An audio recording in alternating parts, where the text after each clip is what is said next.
હવે આપણે જઈએ છીએ દિવ્ય ભાસ્કરની ઓફિસે જઈએ છીએ હવે રમેશભાઈને થોડુંક ઇન્ટરવ્યુ છે બાકી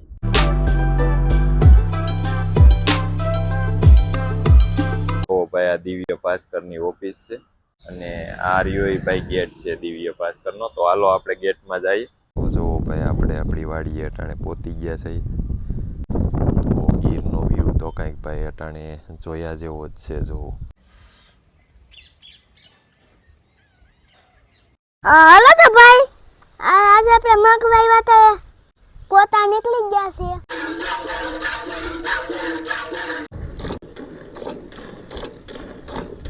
હાલો મિત્રો તો અટાણે વાગી ગયા છે બપોરના 2 અને ભાઈ આપણે આવ્યા હતા આજ નેડ્સ કંપનીમાં આપણે આવ્યા હતા તો ત્યાં આપણે ઘણા બધા વિડીયા બનાવ્યા ભાઈ અને બેટરીના બનાવ્યા પછી બીજા 2-3 પ્રોડક્ટ હતા એના બનાવ્યા તો એ ફૂલ વિડીયો આપણી ચેનલ ઉપર આવી જશે ભાઈ કુણાલભાઈને આપણે મળ્યા અને કૌશિકભાઈને પણ મળ્યા તો આજ બહુ મજા આવી અને તો ભાઈ ખેડૂતને લગતા પ્રોડક્ટ એકદમ જોરદાર બનાવે છે અને એ બધા વિડીયો આપણી ચેનલ ઉપર આવી જશે ટૂંક સમયમાં અને હવે આપણે ખાસ જવાનું છે ભાઈ રમેશભાઈને ઇન્ટરવ્યૂ દેવાનું છે દિવ્ય ભાસ્કરમાં તો આપણે અટાણે ત્યાં જઈએ એમ છીએ હાલો તો ભાઈ હવે આપણે જઈએ છીએ દિવ્ય ભાસ્કરની ઓફિસે જઈએ છીએ હવે રમેશભાઈને થોડુંક ઇન્ટરવ્યૂ છે બાકી તો અહીંથી કેટલું રમેશભાઈ 10 કિલોમીટર છે લગભગ 9-10 કિલોમીટર થતું હોય છે અને 15 મિનિટનો રસ્તો હોય છે તો હાલો ભાઈ આપણે ત્યાં જઈને જ મળ્યા નિરાંતે હવે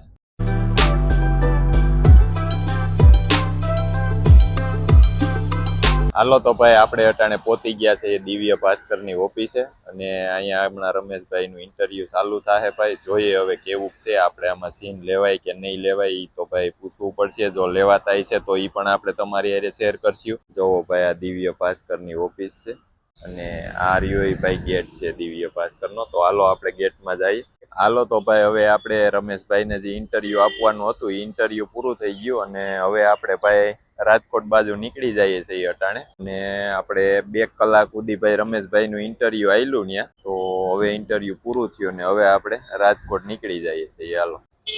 કેમ કે અટાણે ભાઈ ટ્રેનનું ની તો બધું સેટું થાય છે હવે આપણે અહીંથી બસ પકડવી જોઈએ ભાઈ રેલવે સ્ટેશન વ્યૂ અહીંથી બહુ સેટું થાય છે તો હવે જોઈએ છે આપણે ભાઈ હું એડજસ્ટમેન્ટ કરીએ અને ઇન્ટરવ્યુ ભાઈ એકદમ જોરદાર ગયું ભાઈ ઘટે જ હાલો તો ભાઈ આજ બીજો દિવસ ઉગી ગયો અને બપોરના 12 વાગ્યા છે ત્યાં આપણે વાડીએ પણ પહોંચી ગયા છીએ કેમ કે ભાઈ તો અમદાવાદથી તો આપણને ભાઈ મોડી બસ મળી હતી એના હિસાબે આપણે થોડીક વાર લાગી ગઈ અને વરસાદ પણ એવો હતો ભાઈ અને આપણા મોબાઈલમાં ચાર્જિંગ પણ થઈ રહ્યું હતું એટલે તો ભાઈ આપણે વ્લોગ ન બનાવી ગયા કેમ કે આપણા મોબાઈલમાં ચાર્જિંગ પણ થઈ રહ્યું હતું તો અટાણે આપણે 12 વાગ્યે આપણી વાડીએ પહોંચી ગયા છીએ અમે ભાઈ રાતે લગભગ 11-12 જેવું વાગી ગયું હતું આપણે ઘરે રાજકોટ પહોંચ્યા હતા અને ત્યાંથી આપણે સવારની ટ્રેનમાં પાછા અહીંયા પણ આવી ગયા બપોરે 12 વાગ્યે ભાઈ આપણે આપણી વાડીએ પહોંચી ગયા છીએ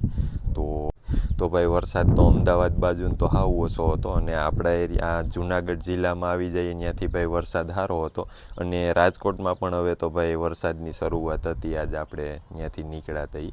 તો જો ભાઈ આપણે આપણી વાડીએ અટાણે પહોંચી ગયા છે અને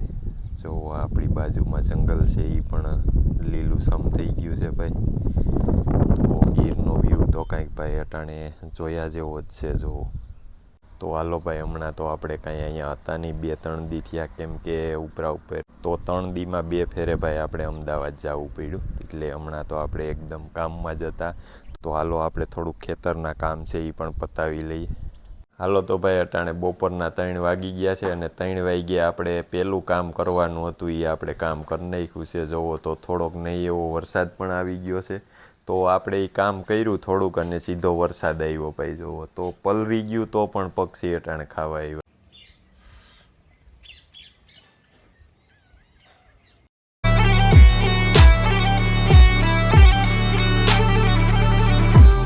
અટાણે જાજા બધા હતા પણ વયા ગયા સકલિયું ને કિસકોલા અને જાજા બધા આવ્યા હતા ખાવા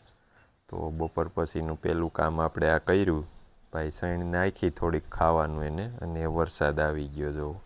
તો પલરી ગયું તો પણ ભાઈ હજી એને ખાવાનું ચાલુ જ છે જો ભાઈ ખાસ અમારે એક નવઘણે ખેતર બનાવ્યું છે એ મને કંઈક બતાવે એમ છે કે 2 દી થયા કંઈક ભાઈ મગ વાવેલા ને એવું બધું હતું હું વાવ્યું નવઘણ તો ભાઈ નવઘણે મગ વાવ્યા છે, તો આપણને નવઘણ બતાવે જઈએ છે એ મગ જોઈએ નવઘણે કેવી રીતે વાવ્યા છે ને શું છે. હાલો તો ભાઈ, આજે આપણે મગ વાવ્યા હતા એના જેવો કોતા નીકળી ગયા છે. પાણીનું આઈથી પાવાનું રાખ્યું, ગોળેથી ને જીતું હોય જાય. ખ્યાલથી થયું તો આવડા થઈ ગયા. તો મેં કેવી રીતના વાવ્યા એ તમને બતાવું. આમ જેવો મેં છે ને ઓમ વાવ્યા હતા. આ મેં ઓઈલી વાવ્યા, શું બાજુલાઈ વાવ્યો. અમે બે વૈસે ખેતર થઈ ગયા. ભાઈ અટાણે વાગી ગયા છે 6 અને આપણે થઈ ગયો છે ગાયું દોવાનો ટાઈમ. અને તો ભાઈ વરસાદ જોવો અટાણે 10 મિનિટ ત્યાં વરહે, આપણે વાટ જોઈએ કે આગળ રહી જાય પછી જઈએ, પણ વરસાદ જ ભાઈ એવો પડે છે કે વધતો જ જાય છે ઘટવાને બદલે. તો જોવો તમને બતાવું ભાઈ કેવો વરસાદ અમારે ગીરમાં પડે છે. તો ભાઈ ઘટવાની તો ન્યા વાત રહી, પણ વધતો જ જાય છે ભાઈ. આપણે 10-15 મિનિટ ત્યાં એક ધારા વાટ જોઈએ છે કે આપણું ઢાર્યું રહ્યું ભાઈ પાછળ આવેલું છે, તો આપણે ગાય દોવા અટાણે જવાનું છે. તો હાલો હવે રીએ એવું તો કાંઈ લાગતું નથી, તો આપણે છત્રી લઈને પણ ગા દોવા તો જાવી જ જોશે ભાઈ. જોવો અટાણે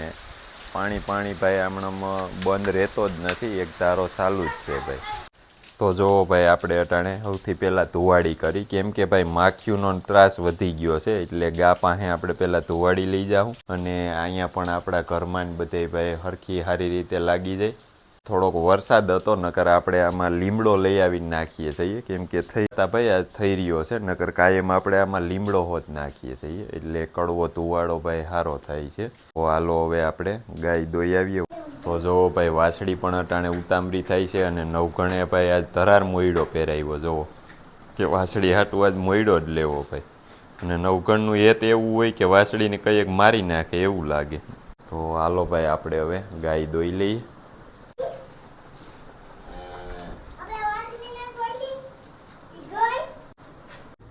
તો હાલો ભાઈ આપણે ફટાફટ ગા દોઈ લઈએ, કેમ કે હમણાં આપણે હતા નહીં, એટલે આજે આપણે દોઈએ. 2-3 દી થયા ભાઈ,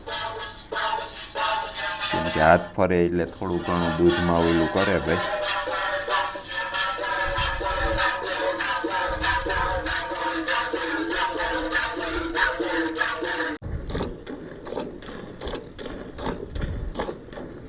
તો ભાઈ આપણી ગાય અટાણે દોવાઈ ગઈ છે, અને